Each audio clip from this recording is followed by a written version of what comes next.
Hi there, my name's Kelsey Burke, and this is my favorite part of the brain, the amygdala. I hope I can tell you a few things that you did not know about the amygdala prior to watching this video. So why is the amygdala my favorite part of the brain?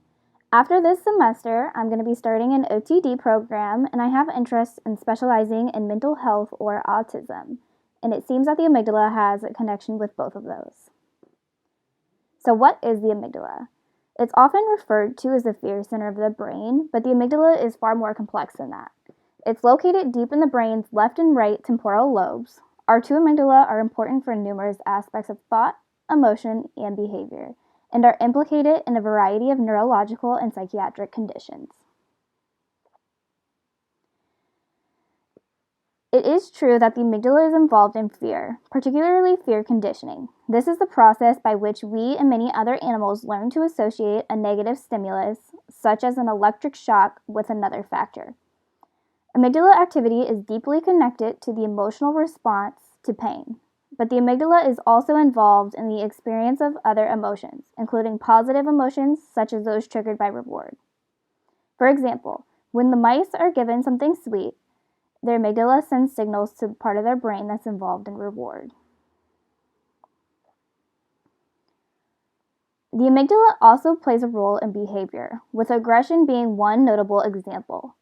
In extreme circumstances, a procedure in which part or all of the amygdala is removed or destroyed, which we call an amygdalotomy, is performed on people with severe, frequent, and uncontrollable outbursts of aggression that put themselves or others at risk. Following the procedure, many patients experience a reduction in, or even resolution of, the aggressive behaviors, but other patients relapse or do not benefit at all, which suggests that the amygdala is not the only mediator of aggression. On to psychiatric disorders. More subtle disruptions in typical amygdala function are associated with a variety of psychiatric disorders. Dysfunction of the amygdala have been observed in patients with anxiety disorders, such as social anxiety disorders, generalized anxiety disorders, and phobias. Many studies using human brain imaging have shown that the amygdala is overactivated in patients with these anxiety disorders, as well as in patients suffering from post-traumatic stress disorder. In many other psychiatric disorders, including major depressive disorder, bipolar disorder, and substance use disorders, particularly alcohol use, dysfunction of the amygdala also appears to be involved, although the relationship between the amygdala and these disorders have not been as well studied yet. Autism and the amygdala.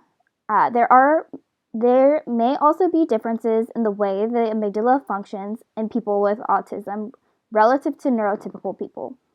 Individuals with autism may have more active amygdala on average, and their amygdala may not dull the response after repeated exposure to the same stimulus.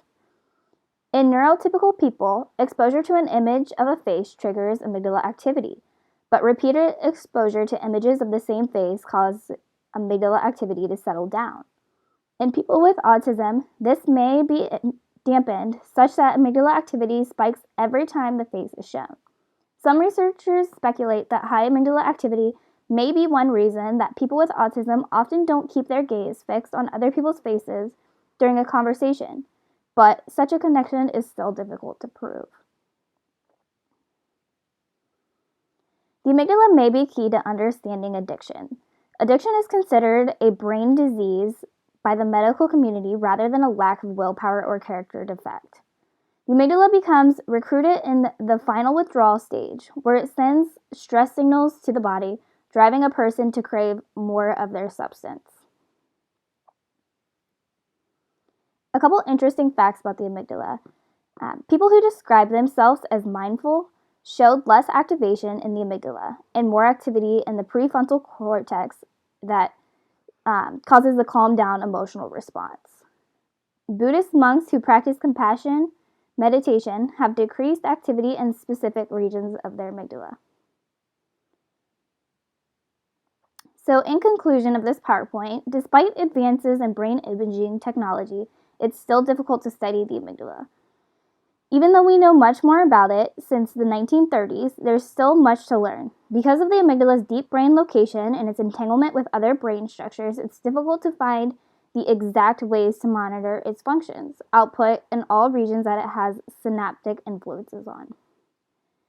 There is still more to study in people with autism as well as different psychiatric disorders. I hope one day I can make a difference and I can understand the amygdala better and I can help understand different psychiatric disorders as well as autism way better and help that in my future career.